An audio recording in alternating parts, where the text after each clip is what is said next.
Hello everyone, welcome back to the channel. Today I got another video for you guys from Mining Disrupt 2025 in Fort Lauderdale, Florida. I'm showing you guys around this container here from Fog Hashing, another company here making containers. This one is going to be going over the immersion cooling. So if you guys are interested in that, you know what to do. Hit like on the video, subscribe to the channel, go to cryptollc.org. If you're looking to set up an Asic farm, if you want to get yourself a megawatt in North Dakota, we have that available. It's pass-through rate from the utility company. For 2024, the average was 3.2 cents kWh all in on the pass-through. And then we have a half a cent management on top. So you're looking at 3.7, under 4 cents for the pass-through and the management all combined for your mining, you know, one megawatt in North Dakota. Or if you're looking to host, we have that available as well. We have a megawatt available in North Dakota for hosting. So go to cryptollc.org. Before we get started, Bitcoin saves your wealth and Jesus Christ saves your soul. All right, let's go. So Fog Hashing. So this is a company we have not heard of them before. In making a video, just showing you guys what they have to offer, and you can find them online and read through their documentation and talk to their sales rep. And we just want to make a video for you, so you can use this as like a reference and getting our take on it for the container.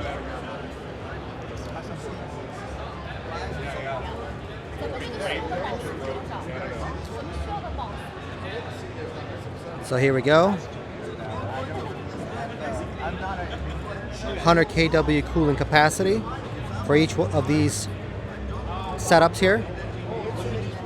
Compatible 98%. It's probably compatible with basically everything that's immersion. And I'm sure you can find all of this information online on their website. But get an idea of how it looks and how it operates from the brochure before we walk inside and take a look.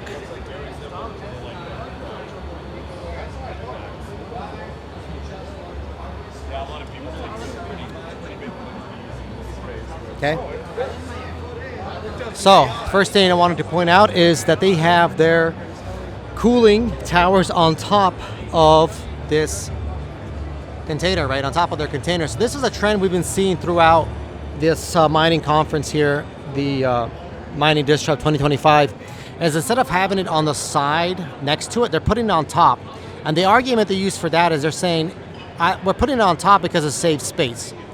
So yeah, it does save space, but I'm interested in, does it add any complexity though? Because now if you need to repair anything, you have to go to the top, which might not be a problem, whatever, and now your pipes are going to be pumping from the bottom right here, or actually from the very bottom. You got to pump it all the way up there, have it cool off, then pump it down.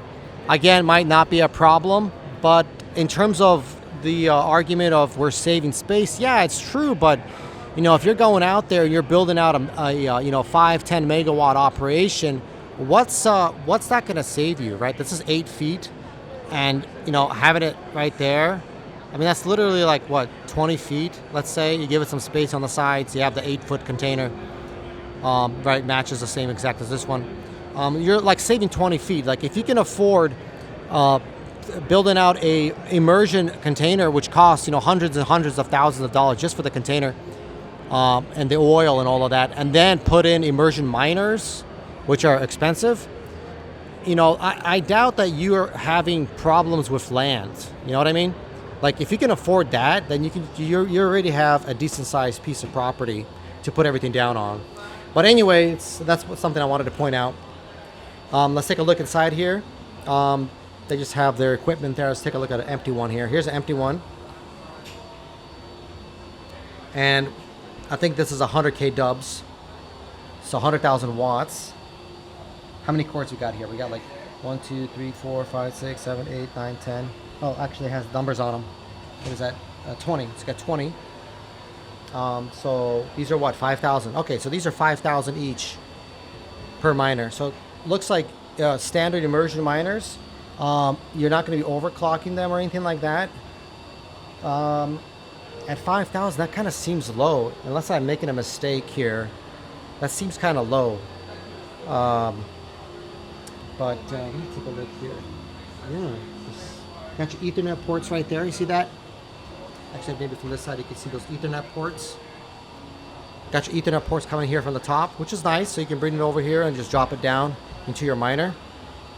But other than that, I mean, it looks like a pretty decent build. You know, it's all metal. It's got a button here, probably displaying some sort of information. It's got a button. You got your standard cords here. What else cords? Yeah, standard ones.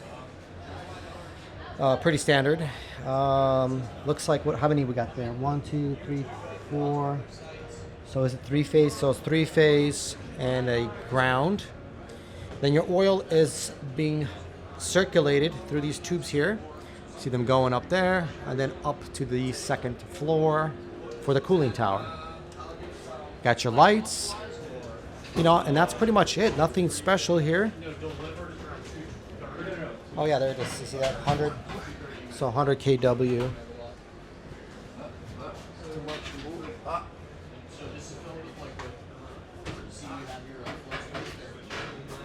So yeah. Now let's take a look at, got a couple of little exhaust fans just to have some circulation in here. And then you get your standard NORC breakers, 200 amp breakers here. How many do we have in here? We have 1, 2, 3, 4, 5. So we got 10. Let me walk through here. So you got 10 of these. Let's see, 1, 2, 3, 4, 5. Yeah, 10. So you got 10 of these. So we got 10 of these. These are 100 kW, which means this is a megawatt, right? That's how you do a little quick calculations there, as it stated outside. So that checks out. Then we can walk over here, and we should have 10 of these breakers. And there they are, 10 at the very bottom over there, 9, 8, 7, 6, all the way to 1. So I got 200 amps per each 100 kW, 100,000 watts. You got your spray pump transformer. I wonder what that means. What do they mean by transformer? Are they doing a little 120V transformer around here? That guy looks like a 120 volt 240 to 120 transformer right there. But they have a breaker for a transformer, so maybe they have a little. Maybe this is probably what it is. No, that's the server and power. So you got your, I guess, internet connection in there. That's cool. I mean, it's enclosed, special place where you put it. Got a little fan, enclosed from the elements. That's good. Not a bad idea. Looks pretty good. You got your standard. See that NORC. This is your giant breaker. This kills the 1 megawatt. So you can see that 2,000 amp breaker. So that'll kill everything. You hit that, bam, the whole thing goes down. So yeah, in terms of quality build, it looks pretty decent. Let me walk outside here, walk around, take a look at it. You see the container still has those ridges on it. So you know it's been built from a standard container. You see this? It's a rigid. This is a standard shipping container. So they took a shipping container, got the holes here there on the bottom. See that? And on top, so this is a shipping container. This is not like a custom built. I mean, it's not a like for some of the other containers out there, like this one over here. You see how they just changed everything on this digital shovel. But this is still a shipping container, and they just manually cut out holes for those, whatever those are. I guess probably connecting to the mineral oil there. That's probably what they're for. Anyway, they manually cut those out, so that's interesting. And you can see it's just a standard shipping container. So one of the reasons why they do that is because you can see actually here's the doors for it. And one of the reasons why they do that is because it's cheaper to just buy a shipping container, like a new one. They're like, how much are they? Like a 40-foot, I think they're like 10,000 or 8,000. It's cheaper to buy a shipping container and then just chop it up like this and make it into a mining container. It's cheaper if you're trying to just keep costs down, right? You want to keep costs down. You see, they didn't remove the doors. They didn't change the doors or anything. By the way, actually, you know what? I'm gonna tell you something right now. A little secret. When you're building out your mining facility, if you're in a state that requires an emergency door, like you have to push an emergency door, right? They will not allow you to have doors like this. Like in North Dakota, we can't have doors like this for our mining containers.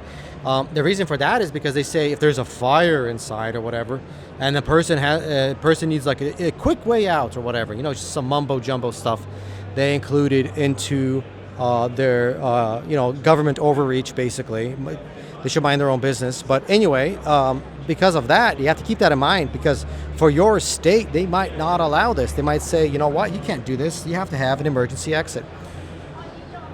So got to keep that in mind, and that's what we have for our North Dakota containers.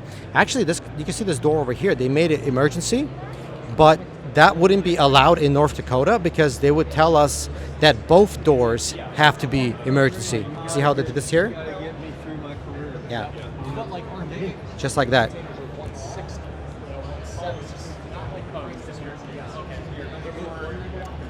So yeah, got to keep that in mind. So for North Dakota, both doors have to be emergency.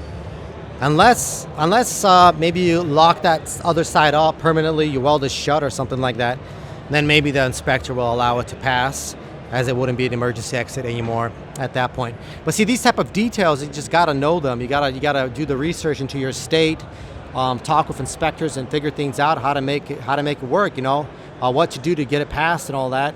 And that's kind of what we're dealing with right now in North Dakota, you know, working with our electrical inspector, fire inspector, civil inspector. We have to have our containers welded down to helical piles is one of the requirements they had. Things like that, just got to keep all that in mind. So that's what we recommend anyone that's interested in building out a farm to just work with us at GoGo. GoGoTech is a company used for infrastructure. It's another company we have. But work with Crypto LLC, GoGoTech, and so we can build out that perfect farm for you in any state and any country. But that's going to be it for this video. Hope you guys like it. Until next time, goodbye.